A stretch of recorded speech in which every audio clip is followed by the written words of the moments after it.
যে মানুষটার কারণে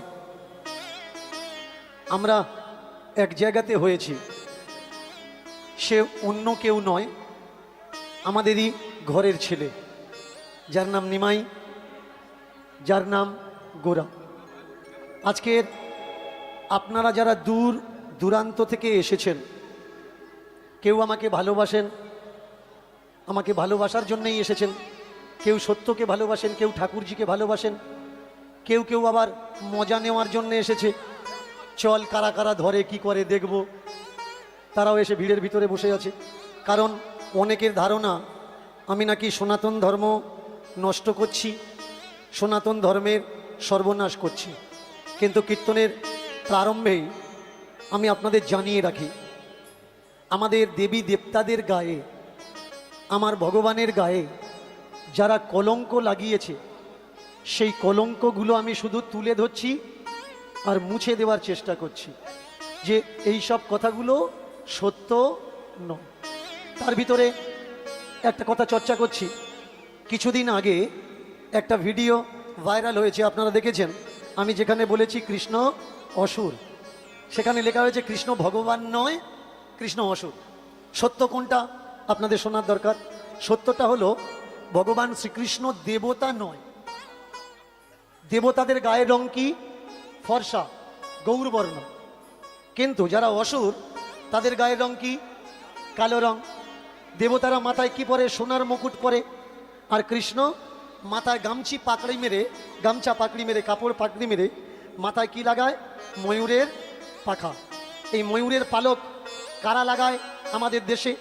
আমাদের দেশে যারা বাঞ্জারা, যারা আদিবাসী, যারা জঙ্গলে বসবাস করে, এরা মাথায় পাখির পালক লাগাতে ভালোবাসে।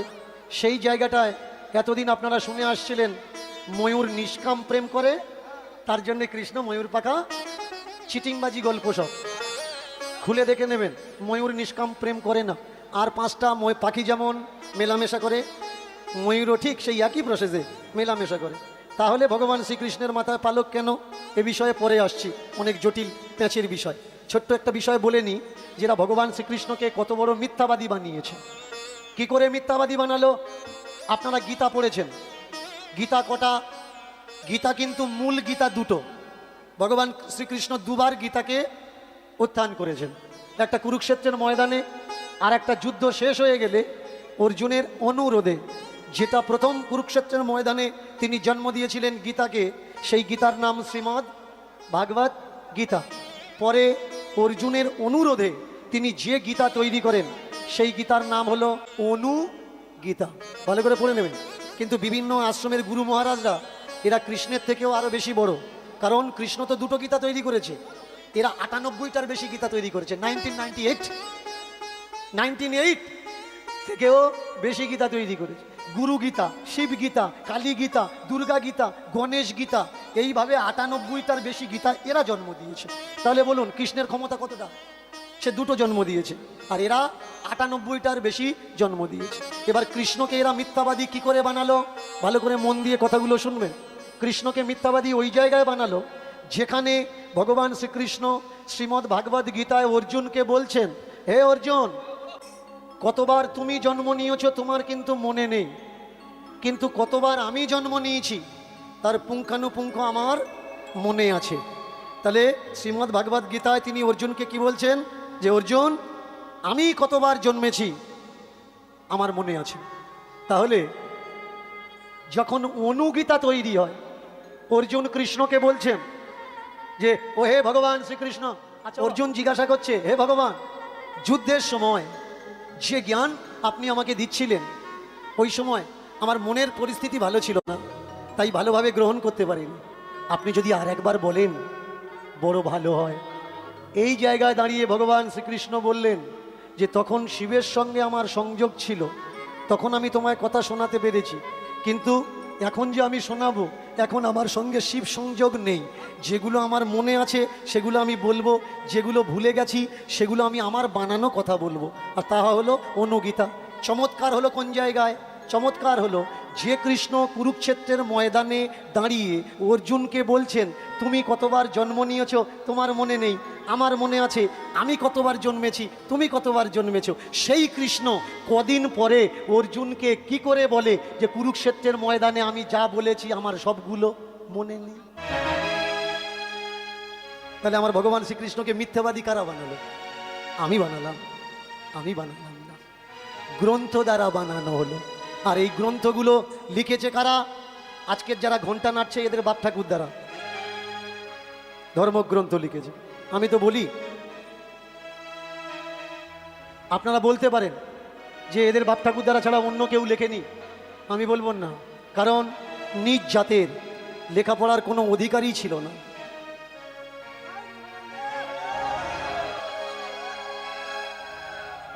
নিজ জাতের স্কুলে যাওয়া তো দূরের কথা, লেখাপড়া শেখার কোনো অধিকার ছিল না।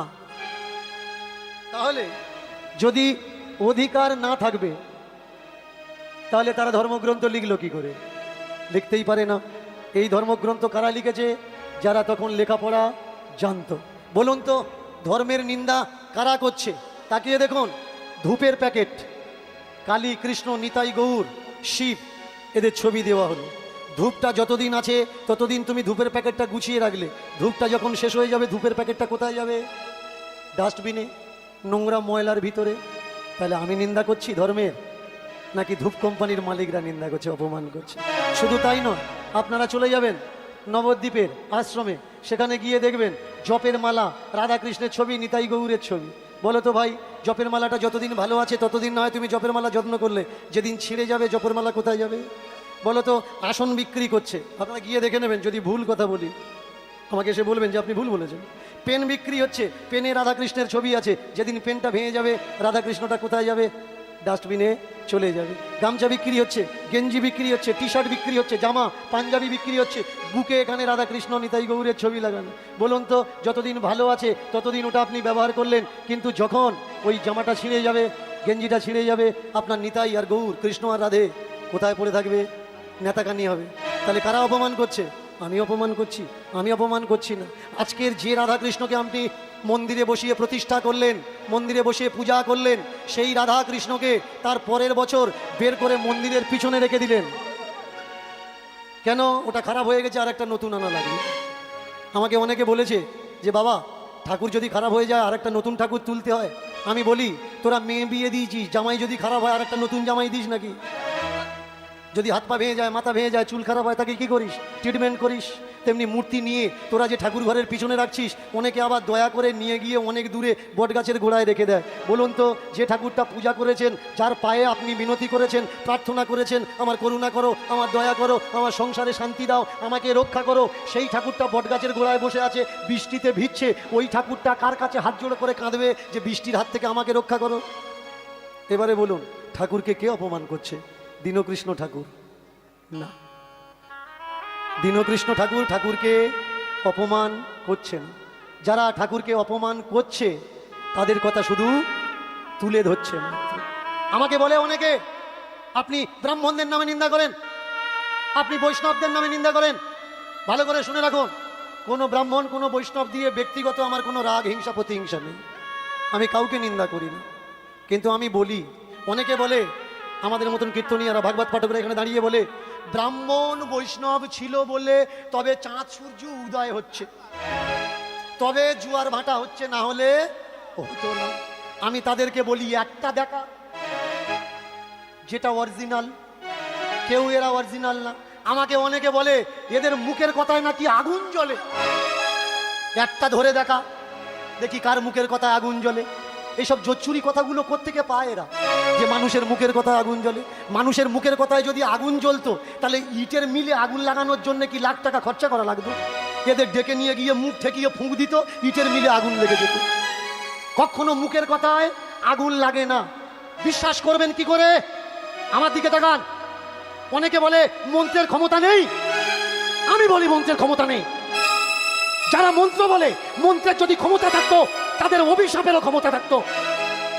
সকাল থেকে সন্ধ্যা পর্যন্ত এমন কোন ব্রাহ্মণ বৈষ্ণব নেই যে আমাকে গালাগালি আর অভিশাপ করে না। তাকিয়ে দেখুন, যারা আজকের মন্ত্র বলে আপনার মঙ্গল চাচ্ছে, তারা অভিশাপ দিয়ে আমার একটা চুলও বাঁকাতে পারছে না। তার মানে কি মনে হয় ওদের মুখের কথা কোনো শক্তি আছে? যদি থাকতো আজকের আমি সুস্থ হয়ে হরিবাসরে দাঁড়িয়ে থাকতে পারতাম না। অনেকে আমায় বলে আপনি তাহলে মন্ত্রতন্ত্র, শ্রাদ্ধ, পূজা পাঠ এগুলো কিচ্ছু বিশ্বাস করেন না। আপনি জানেন প্রেতশিলা, নারায়ণ শিলা, বুধ গয়া, গয়াতে যাবেন, জীবন্ত মানুষের নামে পিণ্ড দিলে সেই মানুষ নাকি মারা যায়। আমি তাদেরকে বলি তোমরা কি মনে করো ওরা আমার নামে পিণ্ডি দেয়নি? ওরা পিণ্ডি দিয়ে দেখে নিয়েছে পিণ্ডিতে এর কাজ হবে না। এ পিণ্ডি দেওয়া পার্টিদের পিণ্ডি চটকে বেড়াচ্ছে, পিণ্ডি ওর কিচ্ছু করতে পারেন। আপনারা যদি বলেন হ্যাঁ পিণ্ডিতে কাজ হয়, পিণ্ডি দিলে সত্যি যদি জীবন্ত মানুষের নামে দিলে সে মারা যেত, তাহলে সামনে পঞ্চায়েত ভোট আসছে, বলুন তো কোনো মেম্বার বেঁচে থাকতো?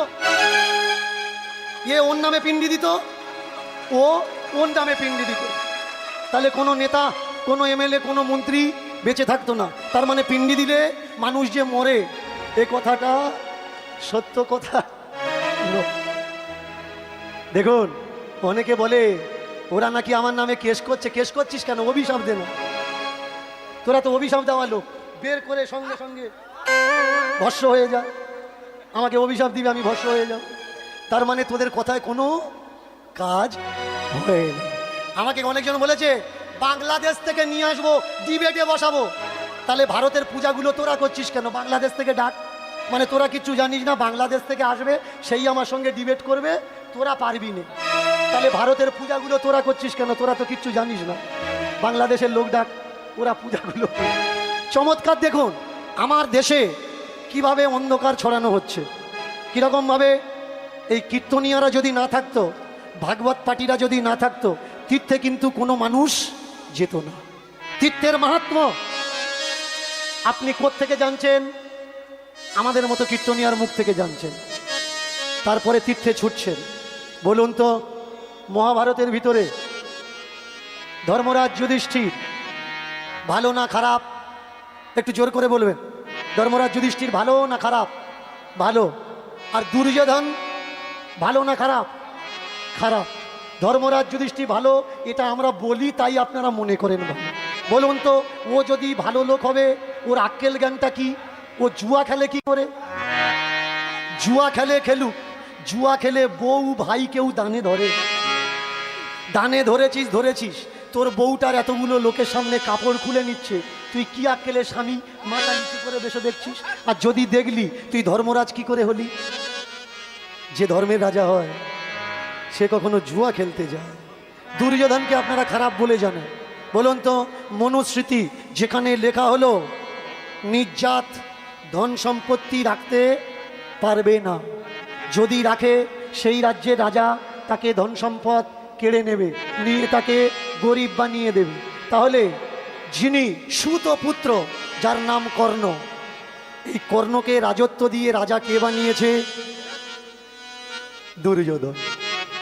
যেখানে মনুস্মৃতিতে লেখা আছে শূদ্র কখনো রাজা হতে পারবে না, সেই মনুস্মৃতির খিলাফ গিয়ে দুর্যোধন শূদ্রকে রাজা বানিয়েছে। বলুন তো দুর্যোধন খারাপ কি করে হয়? দুর্যোধন সংবাদ পড়ে নেবেন, তাহলে বুঝতে পারবেন। কবিতা, ভনিতা আর লতা, কবিতা, ভনিতা আর লতা। কবি বানাতে পারে পেঁচির মতো মেয়েকে অপ্সরা তার কলমের জাদুতে, আবার কবি বানাতে পারে অপ্সরার মতো মেয়েকে কুৎসিত চরিত্রে তার কলমের ক্ষমতায়।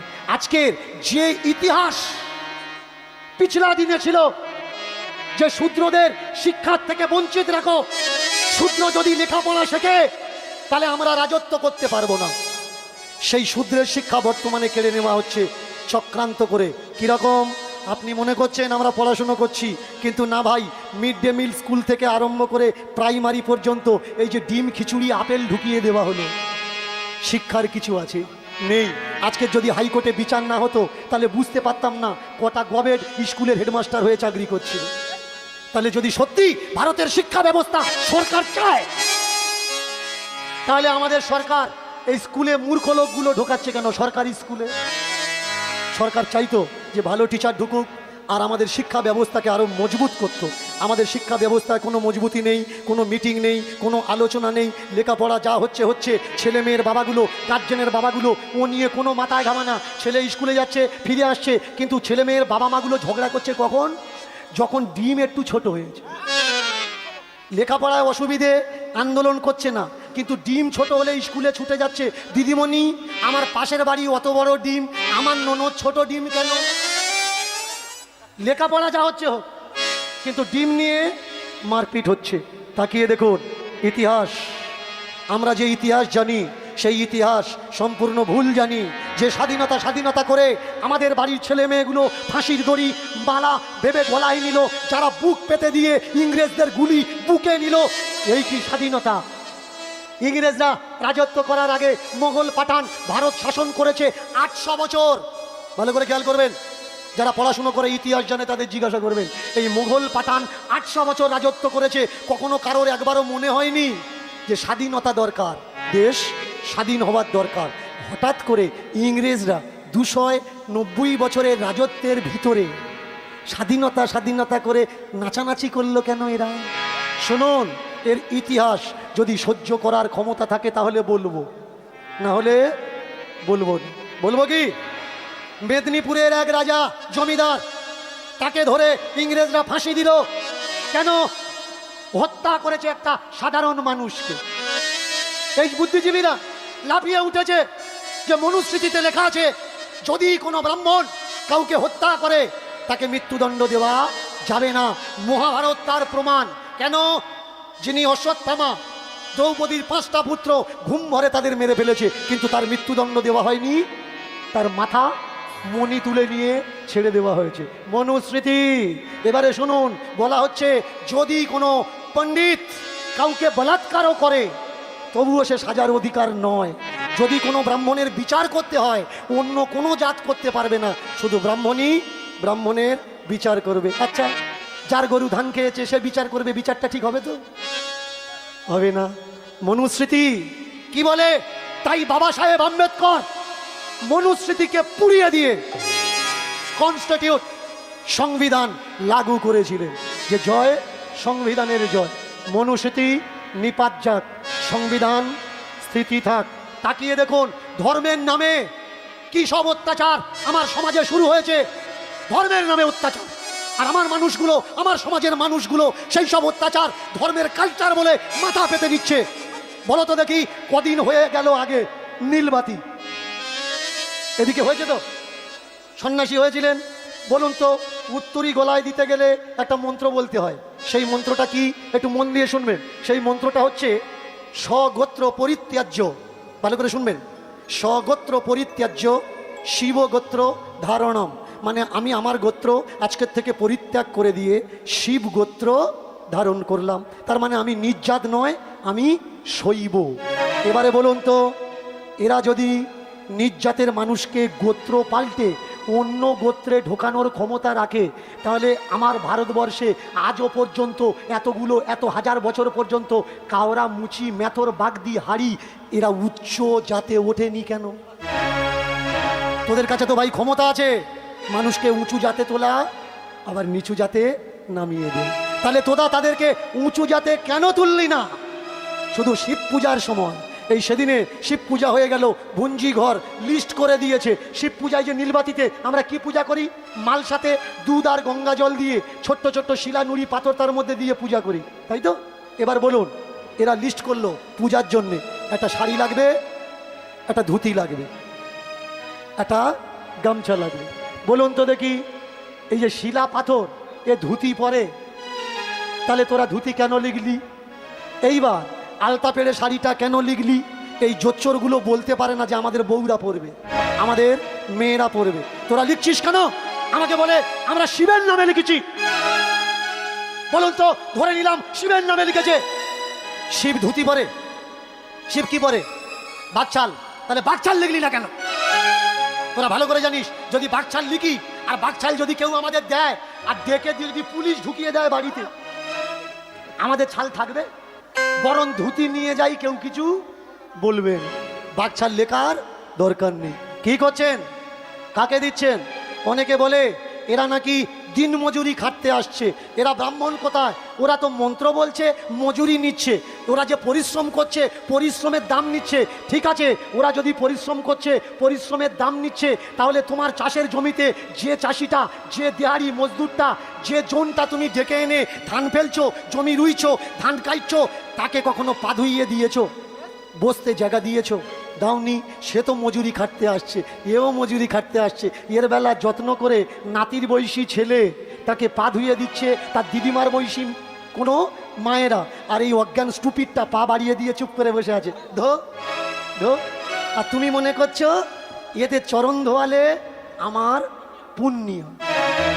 দেখেছো পুণ্য কোন কোন জায়গায় লুকিয়ে আছে? যে কিচ্ছু জানে না তার পার আঙুলের ধুলোর ভিতরে পুণ্য লুকিয়ে আছে। আমার কথাগুলো শুনে অনেক মানুষের হয়তো রাগ হতে পারবে। রাগ করাটা 1 সেকেন্ডের কাজ, কিন্তু আমি অনুরোধ করব রাগ করবেন না। বিচার করে দেখবেন যে আপনার মায়ের বয়সী মেয়ে আপনার পা ধুইয়ে দিচ্ছে আর আপনি পা ধুইয়ে নিচ্ছেন। সত্যি কি এই প্রথা চলার দরকার নাকি বন্ধ হওয়ার দরকার? যোগ না তুমি বড় গুণী, তুমি প্রফেসর হয়েছো, তোমার মা স্কুলে যায়নি, তাই বলে তোমার মা যদি প্রফেসর বলে তোমার পা ধুইয়ে দেয়, এটা কি উচিত নাকি? তুমি এত বড় পণ্ডিত হয়ে পারোনি যে তোমার দিদিমার বয়সী মেয়ে তোমার পা ধুইয়ে দেবে, আর তুমি চুপ করে অকৃতজ্ঞের মতো বসে পাটা ধুইয়ে নেবে। আমার সমাজে দুটো জিনিস সর্বনাশ করছে, একটা হচ্ছে বারব্রত আর একটা হচ্ছে দীক্ষা। মায়েরা বারব্রত করো তো? করো করো। তা না হলে যারা লেখাপড়া শিখে ডাক্তারি করছে ওদের বউ বাচ্চা বাঁচবে কি করে বলো? ওদের চিন্তা ভাবনাটা তো করা লাগবে। তোমরা না খেয়ে লিভার খারাপ হবে, গ্যাস্ট্রিকে রুগী হবে। যারা আমেরিকা থেকে লেখাপড়া করেছে তবে তো ওদের সংসারটা চলবে, না হলে চলবে কি? এতগুলো ওষুধ মার্কেটে বিক্রি হচ্ছে, তা তাদের বউ বাচ্চারা খাবে কি করে? করো, বার করো, যত খুশি বার করো। তুমি বার করবে আর তোমার স্বামী মানি ব্যাগ থেকে বার করবে। তুমি মাসে 14টা বার করবে আর ডাক্তার শুধু ব্যাংকে ঢোকাবে। তুমি বার করে নিয়ে এসো, আমি ব্যাংকে স্টক করছি, জমা করছি। দীক্ষা মায়েরা, কারা কারা দীক্ষা নিয়েছেন একটু হাত তুলবেন। না না, ভয় করবেন না, ভয় করবেন।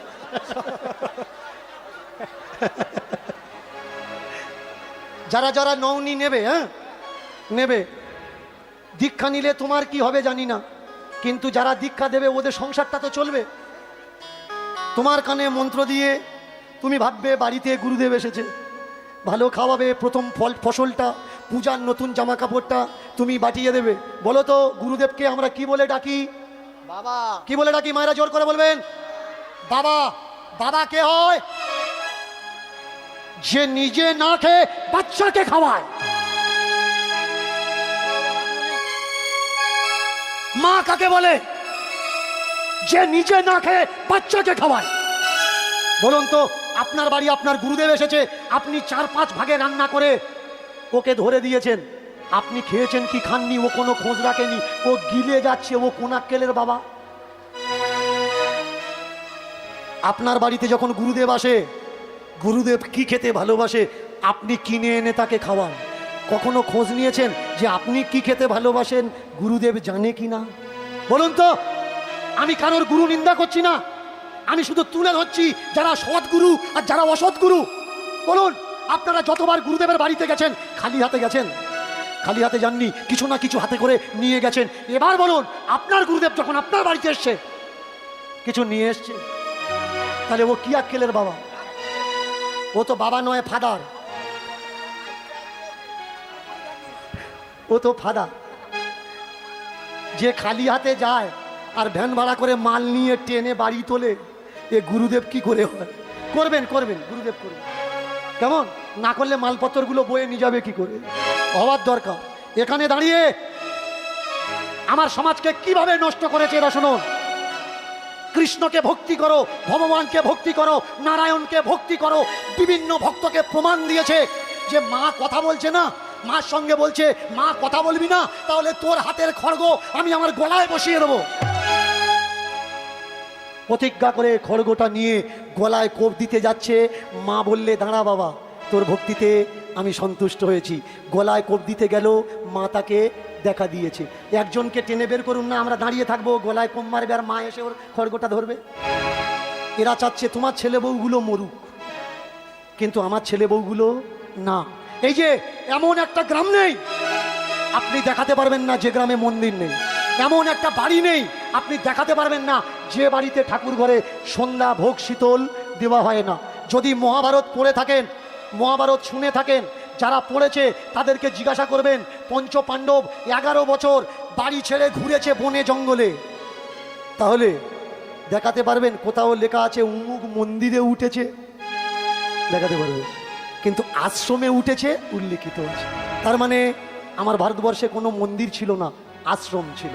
ভালো করে মন দিয়ে শুনুন, শুধু মহাভারত নয়, রামায়ণ, এই রামায়ণে উল্লেখ আছে, দেখে নেবেন, দেখাতে পারবেন কোথাও রামায়ণে লেখা আছে রাম সীতা লক্ষণ কোনো মন্দিরে ঢুকেছে, পূজা করেছে? না, লেখা আছে কি আশ্রমে গেছে, মতঙ্গ মুনির আশ্রম, যেখানে সবরই তাকে সেবা করেছে, যত্ন করেছে। তাহলে আমাদের পুরাণে, আমাদের বেদে কোথাও মন্দিরের উল্লেখ নেই। হঠাৎ করে আমাদের ভারতবর্ষে এত মন্দির কোত্থেকে জন্মালো? একটু ভাববেন, ওই মন্দিরটা কার? ভগবানের মন্দির। ওতে কে থাকে? ভগবান থাকে। ওই ভগবান কাদের ভগবান? আপনাদের, আমাদের ভগবান। বলুন তো, আমাদের মন্দির, আমাদের ভগবান, আমরা তাকে নমন করতে যাব, পূজা করতে যাব, মাঝখানে এই কন্ট্রাক্টরগুলো কি করছে? এরা কারা ভাই? হঠাৎ করে আমার আর আমার ভগবানের মাঝখানে চলে এলো। কখনো বিচার করেছেন? বিচার করার দরকার। যদি না বিচার করেন, কেমন, তাহলে বুঝবেন